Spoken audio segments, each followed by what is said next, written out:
그런즉 내 사랑하는 자들아, 우상 숭배하는 일을 피하라. 나는 지혜 있는 자들에게 말함과 같이 하노니 너희는 내가 이르는 말을 스스로 판단하라. 우리가 축복하는 바 축복의 자는 그리스도의 피에 참여함이 아니며 우리가 떼는 떡은 그리스도의 몸에 참여함이 아니냐.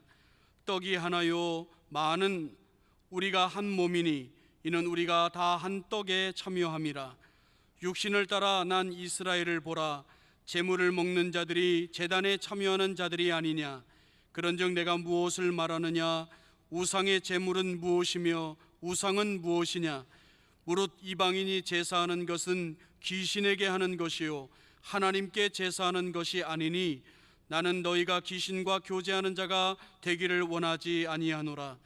너희가 주의 잔과 귀신의 잔을 겸하여 마시지 못하고 주의 식탁과 귀신의 식탁에 겸하여 참여하지 못하리라.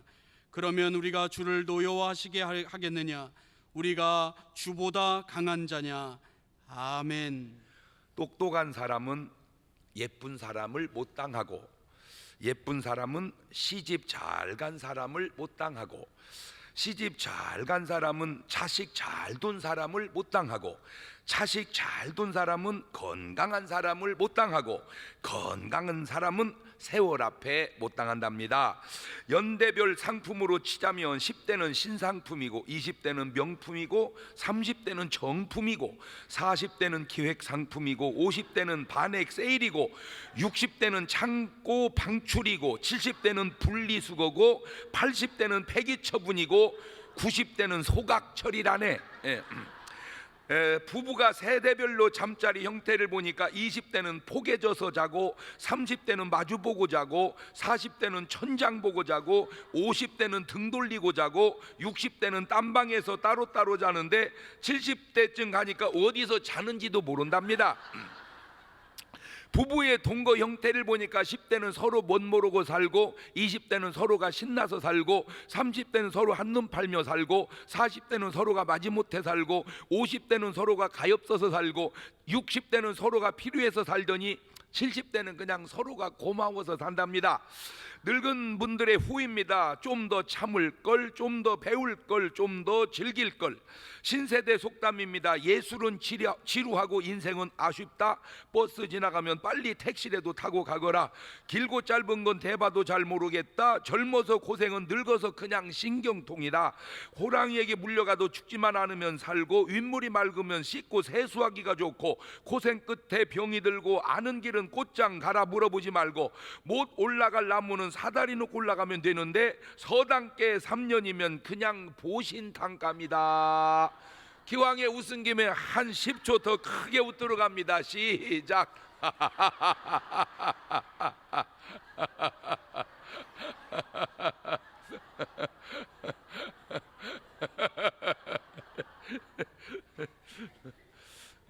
여러분 속을 들여다보면 뭐 희노애락이 다 교차되는 그런 분도 있겠지만 제가 많이 산 건 아니지만 인생 살아가면서 깨달은 아주 중요한 사실은 그냥 웃으세요. 웃는 것이 제일 좋은 거요. 할렐루야. 오늘 또 참 좋은 날, 성스러운 우리 주일에 우리 주님 전에 찾아 나오신 사랑하는 성도 여러분에게 하나님의 신령한 은혜와 능력과 축복이 함께 하시기를 주님의 이름으로 축원합니다. 우리 옆 사람과 같이 인사하실 때 같이 은혜 받게 돼서 정말 반갑습니다. 우리 옆 사람하고 인사합시다. 잘 나오셨습니다. 반갑습니다. 추석 명절 집회 꼭 참석합시다. 그렇게 인사 한번 하세요. 추석 명절 때 꼭 참석합시다. 그렇게 인사하세요. 제가 우리 하늘비전은 이제 올해 처음 이제 해보는 거지만 저희는 오래됐습니다. 수십 년 동안을 명절 때 집회를 했거든요. 제가 처음에는 못 놀러 가게 하려고 놀러 가지 마세요. 놀러 갔다가는 사고 납니다. 그랬어요. 근데요 진짜로 사고 나 갖고 왔어요. 그 진짜 말이 조심스럽더라고. 또 구정 또 명절 됐어요. 놀러 가지 마세요. 썰매장 가면 다리가 부러집니다. 그랬더니 진짜 다리가 부러져 갖고 왔어요. 아이고 그 뒤로는요 이제 내가 그런 얘기 안 해요. 그냥 놀러 가지 마세요. 이제 여기까지만 그냥 얘기하고 가실 분은 가시되 새벽하고 밤만 집회가 있으니까 낮에 다 볼일 보시고 저녁에 집회하시면 되는데 이게 왜 좋으냐면 가족 구원하기 이보다 더 좋은 기회가 어디 있습니까? 예. 다 가족들 모이잖아요. 그러니까 은혜 받으러 가자 해가지고 저녁에 모시고 오셔서 가족이 다 구원받는 기회로 삼을 수 있기를 바라고, 여러분 휴대폰에 있는 전도 대상자들 꼭 10명쯤 꼭 전도하셔서 일단 알려만 주세요. 우리 교회 추석 연휴 때 부흥회 있으니 시간 되면 꼭 참석해서 은혜 받자라고 10명씩만 꼭 그렇게 전화해 주시면 하나님께서 꼭 은혜 받을 사람은 불러서 은혜 주실 줄로 믿습니다. 자, 우리 다 같이 두 손을 가슴에 얹고 또 이렇게 다짐합니다. 하나님께서 보실 때 나는 정말 두고 보기에도 아까운 사람이다. 시작. 하나님께서 보실 때 나는 정말 두고 보기에도 아까운 사람. 그렇습니다. 하나님께서 보실 때 나는 정말 두고 보기에도 아까운 사람입니다. 사람은 살아서의 모습이 있고 또한 죽어서의 모습이 있습니다. 살아서 두 가지 모습이 있고 죽어서 두 가지 모습이 있는데, 로마서 9장 13절을 보니까 이런 말이 나오네요. 시작. 기록된 바 내가 야곱은 사랑하고 에서는 미워하였다 하심과 같으니라. 야곱은 사랑하고 에서는 미워했다. 똑같이 다 살아있는 사람입니다. 이제 죽은 두 사람의 모습을 한번 볼까요? 누가복음 16장 22절 이하입니다. 시작.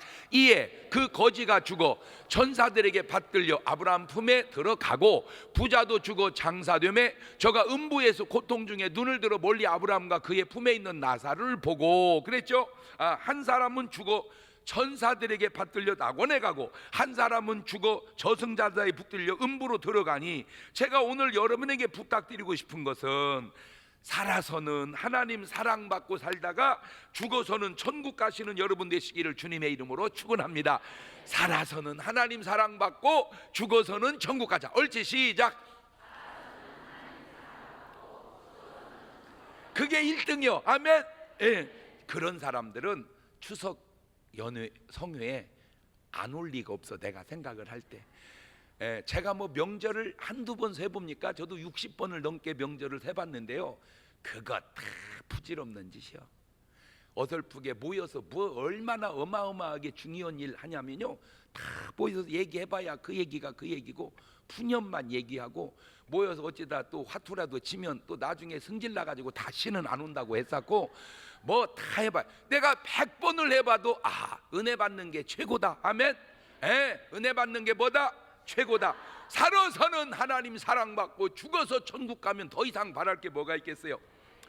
여러분이 저에게 적어주신 전도 대상자들에게 제가 일일이 지금도 계속해서 전화로 하고 있습니다. 전화가 딱 가면 여보세요? 누구세요? 저는 대전의 중문교회 장경동 목사입니다.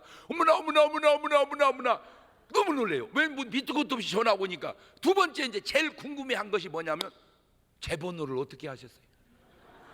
아니 전화가 왔는데 제 번호를 어떻게 하셨어요? 그러면 얘기하죠. 안무개 씨 아시죠? 예, 꼭 좀 목사님 전화해서 교회 나오시게 해달라고 부탁해 제가 전화 드렸습니다. 10이면 9명은 다 웃어, 다 웃어. 막 너무 기가 막힌지 다 웃어. 그런데 한 번은 이런 경우가 있었습니다. 안무개 씨죠? 예, 저는 대전의 중문교회 장경동 목사입니다. 안무개 씨가 꼭 좀 교회 나가시게 전화해달라고 부탁해서 전화를 드렸습니다. 영 못마땅한 표정으로 저는 교회 못 가겠습니다. 그 이유가 제사를 소홀히 해서, 예수 믿는 사람이 제사를 소홀히 하고 안 드리기 때문에 자기는 못 가겠다는 거예요. 지가 조상 없이 어디서 왔느냐고. 굉장히 효자 같은 느낌이 제가 들었는데, 한 가지만 물어봅시다. 제사가 효도입니까? 제사가 효도입니까? 제사 지내면 효도하는 것이고 제사를 안 지내면 불효하는 겁니까? 다시 묻겠습니다. 제사가 효도라면 1년에 한 번 지내서 되겠습니까?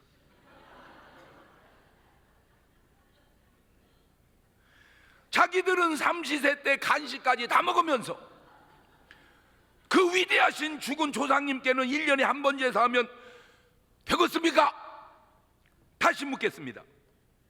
사람이 죽으면 끝인가요? 끝이 아닌가요? 끝이라면 끝났으니 제사가 무슨 의미가 있겠습니까? 끝나버렸는데. 끝이 아니라면 도대체 죽은 양반이 어떻게 된 겁니까? 어디 계신 겁니까? 제사 지내면 먹으러 오시는 겁니까? 그러면 제사가 뭔가요? 제사사, 조상에 대한 의식, 신령이나 죽은 사람의 넋에게 음식을 바치어 정성을 나타냄이나 또는 그런 의식을 제사라고 말합니다. 내가 알고 있는 생각들, 내가 살아가면서 하는 일들이 과연 다 옳은 일인가? 이것이 이사야서 53장 6절에 하나님이 이렇게 말씀합니다. 시작. 우리는 다 양 같아서 그릇 행하여 각기 제 길로 갔거늘 여호와께서 우리 무리의 죄악을 그에게 담당시켰. 인간이 알고 사는 게 아니라는 거야. 다 양 같아서 모르고 어디로 가야 할지도 모른 채 가는데 하나님께서 우리의 죄악을 그리스도께 담당시켰다는 겁니다. 고린도전서 12장 2절도 보니까 시작. 너희도 알거니와 너희가 이방인으로 있을 때 그만 예수 믿지 않는 삶을 살고 있을 때 말 못하는 우상에게로 끄는 대로 끌려 살았다는 거예요. 말 못하는 우상이 끄는 대로 우리가 끌려 살았다는 겁니다. 호세아서 4장 6절은 이렇게 말합니다. 내 백성이 지식이 없으므로 망하는도다. 네가 지식을 버렸으니 나도 너를 버려 내 제사장이 되지 못하게 할 것이요 네가 내 하나님의 율법을 잊었으니 나도 내 자녀를 잊어버리리라. 이런 말씀들을 보면 사람이 아는 것 같지만 모른다는 겁니다. 죽으면 어떻게 되는지, 제사가 진짜 뭔지. 제가 아는 아주 유명한 배우가 계십니다. 저하고 나이가 같아서 제가 굉장히 좋아하고 나는 그분 팬이었는데 어느 날 제가 이렇게 TV에 계속 나오다 보니까 이제 그분은 또 내 팬이 돼서 서로 팬입니다. 처음 만났을 때입니다. 제가 물었습니다. 교회 나오세요? 꼭 예수 믿으세요? 그분 얘기입니다. 목사님, 어머님이 엄청 불자십니다. 그래서 어머님 돌아가시고 나면 제가 그때 나가려고 합니다. 그래요. 참 효심이 말 속에 너무 가득 들어있어요. 그래서 제가 그랬어요. 당신이 나한테 한 얘기가 뭔 얘기인지는 알고 하냐? 그걸 풀면 이런 얘기입니다. 뭔 얘기인데요? 예, 목사님, 어머님은 지옥 보내드리고 그리고 나는 천국 가도록 하겠습니다. 어머님은 그냥 지옥 보내드리고 나는 천국 가겠습니다. 그런 아무것도 모르는 우리에게 아시는 하나님은 뭐라고 말씀하시는가? 고린도전서 10장 14절 본문입니다. 시작. 그런즉 내 사랑하는 자들아 우상 숭배하는 일을 피하라. 우상 숭배하는 일을 피하라는 거예요. 그러면 도대체 우상에 대해서 주님은 미리 뭐라고 하셨느냐? 출애굽 20장 44절 이하를 보니까 너를 위하여 새긴 우상을 만들지 말고 또 위로 하늘에 있는 것이나 아래로 땅에 있는 것이나 땅 아래 물속에 있는 것에 아무 형상이 있는지 만들지 말며 그것들에게 절하지 말며 그것들을 섬기지 말라. 나 여호와 너희 하나님은 질투하는 하나님인즉 나를 미워하는 자의 죄를 갚되 아들에게로 3, 4대까지 이르게 하거니와 나를 사랑하고 내 계명을 지키는 자에게는 1000대까지 은혜를 베푸느니라. 우상은 만들지도 말며 그것들에게는 절하지도 말며 그것들을 섬기지도 말라는 거예요. 그러면 도대체 그 우상은 또 뭐냐? 예레미야 10장 3절 이하입니다. 열방의 규례는 헛된 것이라 그 위하는 것은 삼립에서 벤 나무요 공장의 손이 도끼로 만든 것이라 그들이 은과 금으로 그것에 꾸미고 못과 장도리로 그것을 든든히 하여 요동치 않게 하나니 그것이 갈린 기둥 같아서 말도 못하며 걸어다니지도 못하므로 사람에게 매임을 입느니라. 그것이 화를 주거나 복을 주지 못하나니 너희는 두려워 말라 하셨느니라. 우상이 화를 주거나 복을 주지 못한다. 시작. 그게 무슨 복을 주며 그게 무슨 화를 주냐 말이요. 못 온다는 거예요. 고린도전서 10장 18절 이하에도 육신을 따라 난 이스라엘을 보라. 재물을 먹는 자들이 제단에 참여하는 자들이 아니냐. 그런즉 내가 무엇을 말하느뇨? 우상의 재물은 무엇이며 우상은 무엇이라 하느뇨? 대저 이방인의 제사하는 것은 귀신에게 하는 것이요 하나님께 제사하는 것이 아니니 나는 너희가 귀신과 교제하는 자 되기를 원치 아니하노라. 너희가 주의 잔과 귀신의 잔을 겸하여 마시지 못하고 주의 상과 귀신의 상에 겸하여 참여치 못하리라. 제물을 먹는 자들이 제단에 참여하는 자들입니다. 우상의 제물은 무엇이며 우상은 뭘 합니까? 이방인의 제사하는 것. 이방인, 예수 안 믿는 사람들 귀신에게 하는 것이요 하나님께 제사하는 것이 아니니 나는 너희가 귀신과 교제하는 자 되기를 원치 않는다는 겁니다. 자, 이방인의 제사하는 것은 누구에게 하는 것이다? 귀신에게 하는 것이다. 그런데 믿지 않는 사람들은 누구에게 제사한다고 생각합니까? 에? 귀신한테 한다고 생각 안 하지. 누구에게? 조상에게. 자, 그러면 이게 무슨 말이요? 이 말을 합보니까 조상이 누구라는 말이요? 이거 귀신이라는 말입니다. 그래서 나온 말도 있어. 진짜 조상 귀신. 아니 그런 말이 있어. 그런 말이. 자, 여기서 우리가 한 가지 짚고 넘어갑시다. 사람이 죽으면 과연 어떻게 되나요? 아이고 죽으면 끝나는 것이지 뭐가 어떻게 됩니까? 과연 사람이 죽으면 끝나는가요? 그러면 끝났네요. 끝인데 더 이상 뭐가 필요합니까? 그런데 끝이 아니라면 어떻게 하지요? 두 번째는 죽으면 귀신 된다는 세상 사람들 견해입니다. 일반 세상 사람들은 대부분 그렇게 생각합니다. 스님들도 그렇게 말씀하시더라고요. 일반적으로 쓰는 말들 가운데도 너 시집을 갔으면 시집 귀신 되거라. 잘 먹고 죽은 귀신은 때깔도 좋다. 아하, 귀신을 먹여야 때깔이 나옵니까? 귀신이란 이 사전 뜻 또한 그렇더라고요. 이게 귀신이라는 게 사전을 찾아보니까 이 뜻이 뭔가 봤더니 죽은 사람의 넋을 귀신이라 사전도 그렇게 돼 있더라고요. 자, 성경에도 이를 뒷받침할 만한 구절들이 몇 구절이 있는데 이사야서 8장 19절을 보니까 이런 말이 나와요. 시작. 혹이 너희에게 고하기를 지절거리며 속살거리는 신접한 자와 마술사에게 들으라 하거든. 백성이 자기 하나님께 구할 것이 아니냐? 산 자를 위하여 죽은 자에게 구하겠느냐? 에? 누구한테 구해? 죽은 자에게. 저 죽은 자가 누구요? 에? 저 죽은 자에게 구하면 되겠느냐? 안 된다는 거죠. 시편 106편 28절 이하에도 저희가 또 바알부올과 연합하여 죽은 자에게 뭐하는? 죽은 자에게 제사한 음식을 먹어서 그 행위로 주를 경록케 함을 인하여 재앙이 그 중에 유행하였도다. 죽은 자에게 제사한 음식을 먹어서 그 행위로 주를 경록케 함이 재앙이 그 중에 유행하였으니, 제가 저런 말을 이렇게 성경에 있잖아요. 자, 그렇게 이제 성경에 있는가 보다 하고 제가 목회하다가 아픈 분들 가끔 안수하다 보면 이런 경우가 있어요. 귀신이 그 안에 툭 튀어나와. 너 언제 들어갔냐? 물으면 내가 제사 음식 먹을 때 들어갔다. 뭐 할 때 들어갔다? 제사. 아하, 그래서 저런 말이 조금 근거가 있을 수도 있겠구나. 제가 체험을 통해서.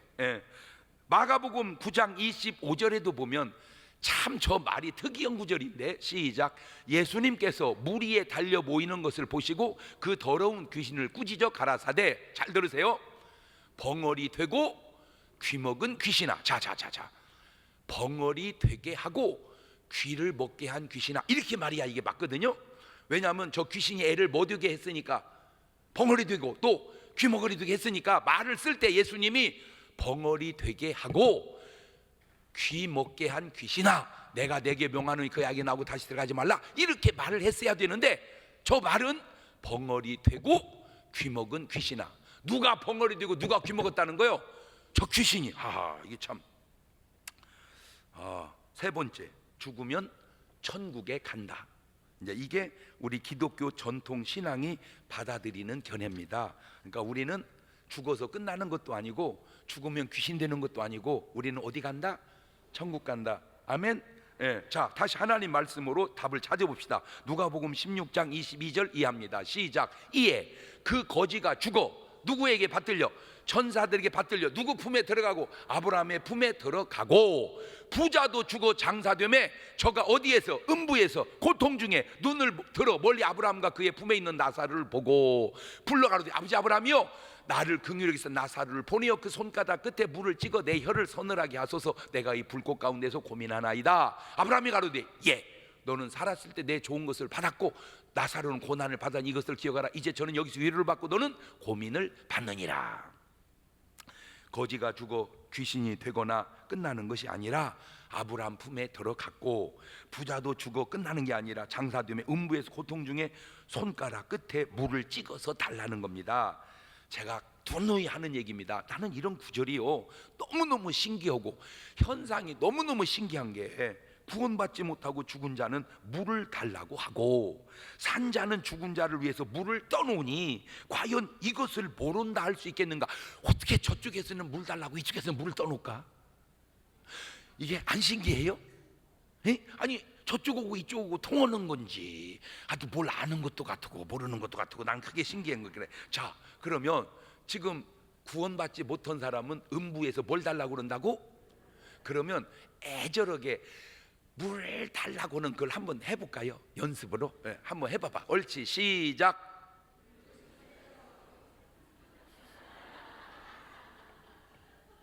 여러분은 방송국에서 연락 안 오지요?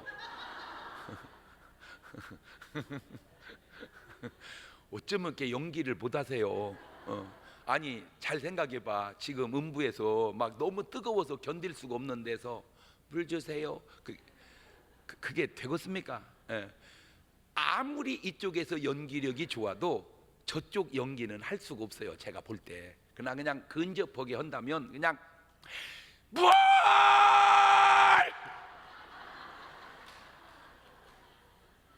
그렇게 해도 10,000,000,000도 표현이 안 된 거야. 근데 그렇게 구한 게 한 방울 그렇게 구하는데 안 된다는 겁니다. 여기서 한 가지 짚고 넘어가야 할 중요한 사실이 있습니다. 그 사랑의 하나님이, 그 자비의 하나님이 지옥 간 영혼에게는 물 한 방울도 허락을 못 해주시고 안 된다는, 이게 무서운 거예요. 죽기까지 우리를 사랑하신 하나님이 물 한 방울 달라는 것을 허락할 수 없는 곳, 그곳이 지옥이라고 말해요. 그래서 가면 안 되는 거예요. 그래서 가면 안 돼요.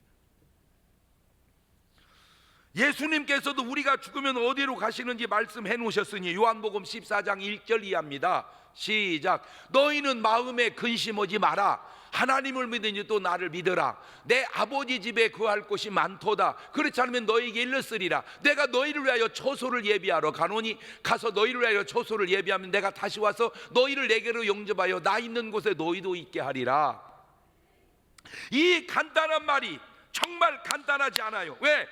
이게 어마어마하게 중요한 문제를 저 한 구절이 해결하거든요. 석가모니 선생님하고 제자들이 길을 갑니다. 길을 가다가 상여를 만났는데 이런 과부의 아들이 죽었어요. 차라리 누가 죽는 게 나아? 과부가 죽는 게 낫잖아, 아들보다. 근데 어떻게 아들이 죽었어요? 그러니 그 상여가 얼마나 슬픈 상여가 되겠습니까? 자, 요즘 세상 사람들이 상여 나갈 때 그놈을 거기다가 붙이면 요렇게 나가는 겁니다. 이제 가면 언제 오나 이렇게 가는 거예요. 이게 가다가 예수님 그 뭡니까, 석가모니 선생님 보고 제자들을 만났어요. 그러니까 불쌍하잖아. 그러니까 선생님 도와주세요, 도와주세요. 그러니까 이 여자도 매달리는 거예요. 도와주세요. 그 말은 살려달라는 말이요. 그러니까 석가모니 선생님이 그럽니다. 아들 살리고 싶소? 예, 아들만 살릴 수 있다면 뭐든지 하겠습니다. 그러면 빨리 마을로 내려가서 한 번도 상을 치룬 적이 없는 집에서 쌀을 한 줌씩 얻어다가 죽을 써먹이면 살아날 것이요. 그러니까 막 벌떡 마을로 내려가서 집집마다 다니는 거요. 이 집에 초상 치룬 적 없습니까? 왜요? 우리도 5년 전에 치렀습니다. 10년 전에 치렀습니다. 30년 전에. 일주일도 안 됐습니다. 지금 상중입니다. 다 다녀도 쌀을 구할 수가 없어. 왔습니다. 쌀을 구했느뇨? 못 구했습니다. 왜 못 구했느뇨? 집집 다 다녀봐도 초상을 안 치른 집이 없습니다. 그때 석가모니 선생님 하시는 말씀, 운명입니다. 받아들이십시오. 운명입니다. 당신 아들만 죽는 게 아니고 동네 사람 다 죽으듯이 우리가 받아들여야 할 운명입니다. 그리고 상해를 보낸 거예요. 제자들이 가만히 생각해보니까 궁금한 거야. 도대체 이 사람이 죽고 나면 어떻게 될 거냐? 그래서 물었어. 선생님, 왜 사람이 죽고 난 다음에 어떻게 되지요? 그때 석가모니 선생님 하시는 말씀이, 이 사람들아, 사람이 살아서 일도 다 모르겠거늘 죽고 난 다음에 무슨 일이 있을지 그걸 내가 어떻게 알겠느냐? 그게 불경에 있어요. 그 내용이요. 근데 너무 신기한 게 뭐냐면 누가복음 7장에 베껴 쓴 것 같은 비슷한 얘기가 있어. 베껴 쓴 것 같은. 예수님과 제자들이 길을 가는데 나인이라는 성을 지나가는데 거기도 공교롭게 과부의 아들이 죽었어. 거기도 여기도 이제 슬프게 상여가 나갑니다. 그런데 그 나가는 그 상여를 요즘 상여하고 또 갖다 붙여놓으면 이렇게 나갑니다. 이쪽은 며칠 후 요단강 건너가 만나리 날빛보다도 밝은 천국 믿는 마음 가지고 가겠네 믿는 자 위하여 있을 곳 우리 주 예비해 두셨네 며칠 후 요단강 건너가 만나리 며칠 후 요단강 건너가 만나리 딱 만났어. 그때 또 제자들이 예수님 저 사람 좀 도와주세요. 주님 저를 도와주세요. 예수님 이렇게 하네요. 상여를 멈추거라. 청년아 내가 내게 명하노니 일어나라. 살아나 버렸어요. 기쁨이 충만했습니다. 그리고 살아나서 갔습니다. 제자들이 궁금해서 묻습니다. 예수님 도대체 사람이 살다 죽으면 어떻게 되나요? 그때 주님 답변입니다. 너희는 마음에 근심하지 마라. 하나님을 믿으니 또 나를 믿어라. 내 아버지 집에 거할 곳이 많도다. 그렇지 않으면 너희에게 일렀으리라. 내가 너희를 위하여 처소를 예비하러 가노니 가서 처소가 예비되면 나 있는 곳에 너희도 있게 하리라. 여러분 운명 앞에 어쩔 수 없는 것과 운명을 초월해서 부활로 생명으로 주시는 것이 어떻게 같을 수가 있냐 그 말이에요. 네? 나는 도저히 내 상식 내 믿음으로는 같을 수가 없는 거예요. 운명 앞에 속수무책인 것과 운명 앞에 속수무책이면 어떻게 하겠어요? 그러나 그 운명을 뛰어넘어서 생명으로 부활로 맞이하는 기독교가 어떻게 같을 수가 있겠냐 이 말이에요.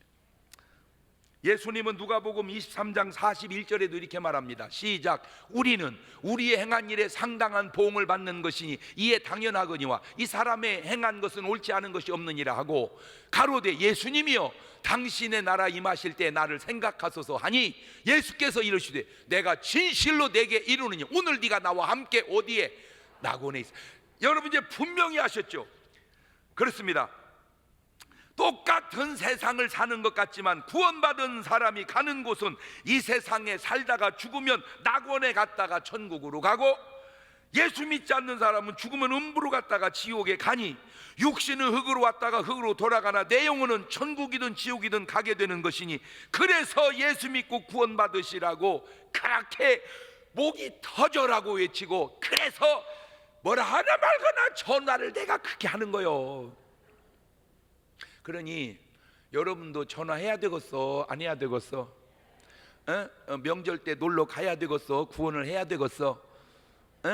하여튼 그래도 놀러 가는 사람은 그건 사람도 아니다. 그거는 인간이지. 그렇다면 세상 사람들 제사는 과연 크리스찬에게 있어서는 무엇이냐? 그게 바로 성만찬입니다. 성만찬. 고린도전서 10장 16절 이하를 봅시다. 시작. 우리가 축복하는 바 축복의 잔은 그리스도의 피에 참여하니 아니며 우리가 떼는 떡은 그리스도의 몸에 참여함이 아니냐. 떡이 하나요 많은 우리가 한 몸이니 이는 우리가 다 한 떡에 참여함이니라. 성만찬이 뭡니까? 성만찬이 마태복음 26장 26절 이하에 저희가 먹을 때 예수님께 떡을 가지사 축복하시고 떼어 제자리를 주며 가라사대 때 받아 먹으라. 이것이 내 몸이니라 하시고 또 잔을 가지사 살해하시고 저에게 주시며 가라사대 때 너희가 다 이것을 마시라. 이것은 죄의 사함을 얻게 하려고 많은 사람을 흘리는 바 나의 피 곧 언약의 피니라. 이것이 바로 믿는 사람들의 제사 성만찬인 것입니다. 이 성만찬은 뭘 의미하냐? 바로 그리스도와의 일치를 의미하는 겁니다. 로마서 6장 3절 이하에도 무릇 그리스도 예수와 합하여 침례를 받은 우리는 그의 죽으심과 합하여 침례받은 줄을 알지 못하느뇨. 그러므로 우리가 그의 죽으심과 합하여 침례를 받음으로 그와 함께 장사되었나니 이는 아버지의 영광으로 말미암아 그리스도를 죽은 자 가운데 살리심과 같이 우리를 또한 새 생명 가운데서 행하게 하려 함이니라. 만일 우리가 그의 죽으심을 본받아 연합한 자가 되었으면 또한 그의 부활을 본받아 연합한 자가 되리라. 자, 무슨 말입니까? 침례가 뭐예요? 침례가 예수님과 함께 더불어 죽었다가 물속에 쑥 들어가는 겁니다. 예수님과 더불어 산다, 물에서 나오는 겁니다. 그 신앙 고백을 의식으로 표현하는 것이 침례고, 그러기 전에 예수님의 몸과 예수님의 피를 내 안에 먹어서 주님과 내가 하나 된다, 그게 성만찬이고 다 구원의 의미가 다 통하고 있는 겁니다. 자, 이제 그리스도와 연합하여 한 몸 된 우리가 어찌 또 귀신과 합하여 한 몸이 될 수 있느냐. 그래서 크리스찬들은 제사를 드리지 않고 추도식을 하는 겁니다. 제사는 죽은 조상 귀신이 와서 제사 음식을 먹는다는 것이고, 그래서 내가 귀신과 연합한다는 것이고, 추도식은 돌아가신 분은 천국에 가 계시니 굳이 음식을 차릴 필요는 없고 다만 가신 분을 잊지 않기 위해 기일에 추모 예배를 드림으로 추모하는 것이지 조상을 섬기는 것은 아니다, 그 말입니다. 문제는 제사 지낼 때 조상 귀신이 먹으러 오면 안 되는 것은, 먹으러 온다면 이미 그는 구원받지 못하고 천국에 가지 못하고 귀신되어 왔다는 것이니 이 또한 안 되는 것이다, 그 말입니다. 자, 문제는 다 알고 믿으면 아무 하자가 없는데 알기 전까지 그토록 고집을 피우시니 그래도 그냥 제사를 지낼 거냐, 아니면 제사를 뚝 끊어버릴 거냐, 아니면 때가 될 때까지 인내하며 기다릴 거냐, 그것은 그 사람의 믿음과 집안의 형편에 따른 지혜가 필요한 것 같습니다. 고린도전서 10장 13절에도 사람이 감당할 시험 밖에는 너에게 당한 것이 없나니 오직 하나님은 미쁘사 너희가 감당치 못할 시험 당함을 허락지 아니하시고 또한 시험 당할 즈음에 피할 길을 내사 너희로 등이 감당하게 하시느니라. 저도 모르겠어요. 제가 아는 우리 주변의 장씨들은 예수 믿는 사람이 썩 많지 않았습니다. 우리 직계 집안을 보면 아무도 안 믿는 집안에서 저 혼자 예수를 믿기 시작했어요. 그게 고등학교 1학년 때입니다. 은혜를 받고 열심히 다니다 보니까 분명하게 알게 된 거는 제사 음식을 먹으면 안 된다는 걸 제가 어렸을 때 알았어요. 그래서 명절날이 되면 집에서 밥을 안 먹고 사택의 목사님한테 가서 세배하고 거기서 얻어먹고 왔습니다. 그랬더니 엄마가 그걸 알고, 참 엄마는 좋은 분이야, 저에게는 제사 음식이 아닌 음식을 따로 주더라고요. 그래가지고 제가 열심히 기도했습니다. 그래가지고 저 혼자 믿던 집안에서 우리 엄마가 예수를 믿었습니다. 자, 드디어 우리 엄마가 이제 교회를 다닙니다. 그때 어떤 일이 있었느냐? 우리 작은 어머니가, 그러니까 우리 작은 아버지 부인, 그러니까 우리 엄마하고는 동서, 밑에 동서가 교회를 안 다닙니다. 우리 엄마를 꼬드겼습니다. 형님 점 한번 치러 갑시다. 그러니까 우리 어머니가 그랬습니다. 나는 이제 예수 믿고 교회 다니면서 그런데 안 가, 그랬습니다. 그러면 놔둬야 되는데 누가 형님 보고 점을 치래, 그냥 형님은 와서 그냥 앉아만 있어. 꼬드겼습니다. 우리 엄마가 궁금해서 그런지 넘어갔습니다. 그래, 그러면 나는 점은 안 쳐. 예, 형님은 그냥 앉아만 있어. 그래가지고 우리 엄마하고 작은 엄마하고 둘이 점을 치러 갔습니다. 그래가지고 다른 사람처럼 작은 엄마는 감사한금 봉투를 담아서 무당에게 주고, 그 다음에 우리 엄마는 그냥 문 밖에 앉아 있었습니다. 그리고 우리 작은 어머니가 점을 딱 치니까 돌아가신 우리 할아버지가 그 무당을 통해서 나왔대요. 그러면서 하시는 말씀이, 아이고 며느리 왔냐, 큰 며느리는 왜 밖에 앉아 있냐, 나는 오래됐는데도 잊어버리지도 않아. 우리 엄마가 딱 갔다 오시니까 막 이 혀가 막 그러더니 살아있어 우리 시아버지 살아있더라고 그러고 있어요. 부작용 날까 싶은 애도 아까 얘기했잖아, 하나님께 물어야지 죽은 자에게 물으러 가면 되냐고 아까 성경에 얘기했잖아. 그런데 우리 돌아가신 할아버지가 그 무당 몸을 통해서 나와서 하는 말, 그래 내가 너네 집에 가면 예수님이 턱 버티고 계셔서 내가 들어갈 수가 없다. 제사를 네가 가져가거라. 가지고 우리 집에서 드리던 제사 목기 있잖아, 목기.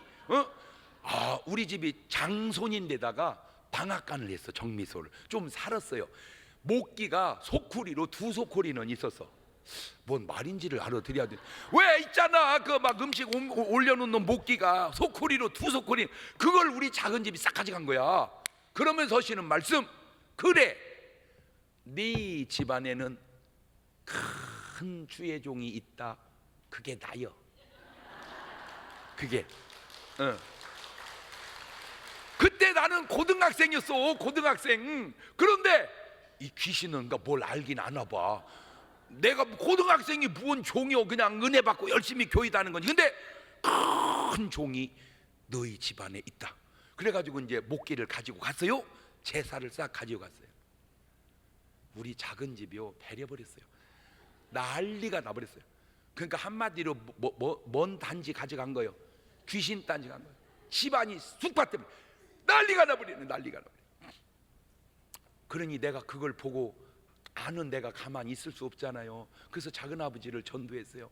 작은아버지 예수 믿으세요. 그랬더니 우리 작은아버지 하시는 말씀, 조카 믿는 게 따로 있고 나 믿는 게 따로 있어. 그렇게 강요하는 게 아니야. 날카롭게 그 강요하는 게 아니라는데 내가 뭐라고 그랬어? 기도만 했죠. 하나님 저 가정을 불쌍히 여겨달라고 기도만 했어요. 그래도 어느 날 제가 명절 때는 꼭 가려고 노력을 해요. 왜냐하면 아무리 내가 유명하고 아무리 TV에 나오고 떠도 집안에 가면 족하잖아. 그잖아. 그러니까 가면 이제 반가워도 하고, 그다음에 제가 절대 그냥 안 가거든요. 꼭 이렇게 봉투에 넣어가지고 얼마라도 드려. 그러면 그렇게 좋아하세요. 그래갖고 지난번에는 갔는데 나한테 봉투를 하나 담아줘요. 작은아버지 이게 뭐예요? 그랬더니 조카님, 용어가 바뀌었어. 은혜 받으니까 님자가 들어가더만. 근데 원래 조카님이라는 건 없어. 그냥 조카면 조카고, 그지? 조카님 너무 고마워서 그래. 뭐가요? 논에다 물을 대려고 하면요 그 전날 하나님이 하늘에서 비로 다 대줘버린다네. 그러면서 잊혀지도 않아. 우리 작은아버지 하는 말입니다. 나는 우상도 섬겨봤고 예수도 믿어봤는데 너무 다른 게 하나 있대. 너무 다른 게. 그게 뭐냐? 예수 믿어보니까 너무 자유롭대. 평안하대. 하나님의 영의 속성은 뭐냐? 자유입니다. 자유. 귀신의 속성은 뭐냐? 억압입니다. 억압. 예수 믿는 사람은 이사를 아무 때나 가면 됩니다. 왜? 자유니까. 섬기는 사람들은 안 된다. 그날은 손이 있어서 안 된다. 못 박으면 안 된다. 뭐 이렇게 안 되는 게 많어. 억압입니다. 그 속성이, 하나님의 속성은 자유, 귀신 마귀의 속성은 억압. 여러분이 정상 교회를 다니는 것과 이단에 빠진 것이 뭐가 다르냐? 정상 교회는 자유롭고 이단은 억압합니다. 억압합니다. 대한민국과 이북이 뭐가 다르냐? 대한민국은 자유롭습니다. 이번 추석 연휴에도 지금 인천공항이 몇 터지 다 자유요. 그냥 막 나가. 그런데 이북 공항은 나가는 없어. 어딜 나가? 이 갓나동무. 자유. 하나님의 영이 머문 곳은 자유가 있어요. 자유가 있어요. 그런데 아셔야 될 건 그 자유를 잘 써야 돼요. 자유를 잘 써야 돼요. 그러니까 탕자가 집을 나가는 것도 자유예요. 탕자가 집으로 돌아오는 것도 자유예요. 자유예요. 그렇다고 해서 자유를 내 맘이요. 장 목사님이다 은혜 받았어. 내 맘이요. 그래요, 내 맘이요. 그런데 내 맘이 주님 뜻대로 써야지. 아멘. 그래서 우리 작은 집이 이제 예수를 믿습니다. 우리 작은 아버지가 얼마 전에 돌아가셨습니다. 돌아가시면서 하시는 말씀, 여보 내가 죽거들랑 꼭 얼마는 하나님께 드리소. 그리고 운명을 하셨어요. 여러분, 금방 뭐가 되고 안 되고 그거 중요한 거 아닙니다. 끊임없이 기도하다 보면 다 될 줄로 믿습니다. 내 지금 뭔 얘기하려고 이렇게 얘기를 끌고 온 줄 아세요? 오늘 제사 문제로 가정이 다투고 복잡하지만 믿음의 형편 따라서 참아가며 인내해가면서 어느 순간에 다 구원받게 되면 그때는 아무 문제가 안 된다, 그 말이에요. 그 얘기 해주려고 그러는 거예요. 뭔 말인지 알겠어요? 지금은 옛날에 비해 많이 바뀌었습니다. 그만큼 믿는 사람도 많아졌고 사람들이 많이 알게 된 거죠. 모든 문제가 생기면 이것 하나는 분명히 해두십시오. 과연 사람이 뭐라고 생각하냐 보다 하나님께서 뭐라고 말씀하시느냐. 사도행전 17장 30절입니다. 알지 못하던 시대는 하나님이 허물지 아니하셨거니와 이제는 어디든지 사람을 다 명하사 회개하라 하셨으니 내가 알지 못하고 하는 거야 어떻게 하겠냐마는 이제 알았다면 우리가 회개해야 될 사람이고 하나님도 모르고 했을 때는 허물지 않겠다는 겁니다. 그러나 이제 회개하라는 거죠. 에베소서 2장 1절 이하에도 보면 너희의 허물과 죄로 죽었던 너희를 살리셨도다. 그때에 허물과 죄로 죽을 그때 너희가 그 가운데 행하여 이 세상 풍속을 쫓고, 이 세상 풍속이 뭐예요? 그냥 술 마시면 술 마시고 담배 피면 담배 피우고 화투 치면 화투 치고 바람 피우면 바람 피우고 제사 지내면 그냥 제사 지내고 풍속을 쫓아, 그리고 공중권세 잡은 자를 따라. 저 공중권세 잡은 자가 마귀 귀신입니다. 곧 지금 불순종의 아들들 가운데 역사하는 영, 그러니까 예수 믿지 않는 사람들 속에 저 영이 역사하고 있다 그 말입니다. 전에는 우리도 다 그 가운데 행하여 우리 육체의 욕심을 따라 지내며 육체와 마음에 원하는 것을 하여 다른 이들과 같이 본질상 진노의 자녀이었더니 긍휼에 풍성하신 하나님이 우리를 사랑하신 그 큰 사랑을 인하여 허물로 죽은 우리를 그리스도와 함께 살리셨고 너희가 은혜로 구원을 얻은 것이라. 이러한 변화의 체험이 분명한 여러분 되시기를 주의 이름으로 축원합니다. 디모데전서 4장 1절 이하에도 보니까 그러나 성령이 밝히 말씀하시기를 후일이 어떤 사람들이 믿음에서 떠나 미혹해 하는 영과 귀신의 가르침을 쫓으리라 하셨으니 자기 양심이 화인마저 외식함으로 거짓말을 하는 자들아 미혹의 영에 빠지면 이단에 빠지게 되고 귀신의 속아 빠지면 무속인이나 무속인을 따르는 사람이 되니 사도행전 16장 16절에도 우리가 기도하는 곳에 가다가 점하는 귀신 들린 여종 하나를 만나니 점으로 그 주인들을 크게 이해하게 하는 자라. 그만두세요. 기도하는 사람이 되어야지 귀신 들려 점치거나 그 사람에게 따라다니는 사람이 돼서야 되겠는가. 이게 왜 안 되냐. 민수기 25장 2절 이하입니다. 그 여자들이 그 신들에게 제사할 때에 백성을 청하며 백성이 먹고 그들의 신들에게 절함으로 이스라엘이 바알부울에게 부속된지라 여호와께서 이스라엘에게 진노하시니라. 제사는 다른 신에게 하는 것이고 하나님의 진노를 사기에 하지 않는 것이지 우리가 효심이 없거나 조상을 몰라서 그런 것은 아닙니다. 진정한 효도는 돌아가시고 난 다음에 하는 것이 아니라 살아계실 때 하는 겁니다. 돌아가시고 난 다음에 굴비 조기 살라 말고 살아계실 때 황석을해도 사다 드리세요. 요즘이 전어철이요. 전어철. 그냥 어머니 전어 굽는 냄새 나면 뭐 한다고? 에? 집 나간 며느리가 돌아온대야. 그 작것은 왜 나갔대야? 살아계실 때 전어 드리는 것이 돌아가시고 난 제사상에 굴비 올려놓은 것보다 나은 걸 왜 몰라요? 그런데 내가 할머니들한테 다 얘기 들어보니까 전어고 굴비고 소용없고 그냥 돈이 좋대야. 다 내가 사 먹을 줄 알아. 뭐만 주면, 돈만 주면 그 뭘 그렇게 신경을 복잡하게 써? 뭐 살까 뭐 살까? 내가 살게. 그냥 봉투에다가 신사임당 이렇게 해가지고 이렇게 해서 주면 돼야. 그러면 본인이 그게 효도지. 에? 돌아가시고 난 다음에 제사상 차려놓는 게 효도라는 건 어디서 나온 거요? 더 진정한 효도는 그 부모님 살아서 구원받아 천국 가게 하는 게 효도요. 아멘. 막 박수를 치는 거요. 이런 때는 막.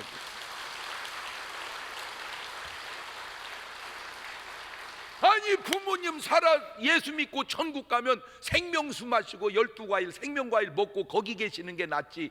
그 1년에 한 번 그것도 그냥 뭐 제사 쌍값이 올해는 26만 8천 원이 드네, 31만 원이 드네. 그래가지고 신경 쓰기가 어렵네. 요새는 아예 그냥 다 주문만 하면 싹 차려오네. 아유 진짜 안타까워서 그래. 어? 안타까워서 돌아가시고 난 다음에 그까지가 한 30만 원 들여서 차려놓은 거 그거 1년에 한 번 얻어먹고 어떻게 살겠어? 뭔 말이 되는 소리를 해야지. 그뭔 말이 되는 소리. 그나마 그것도 놀러 가느라고 요새 빼먹었대야.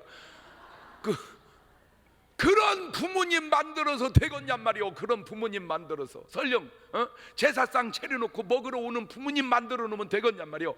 하늘나라 가셔서 거기서 만나는 생명과일 마시고 기다리는 그런 부모님 만들어 놓는 게 낫겠지.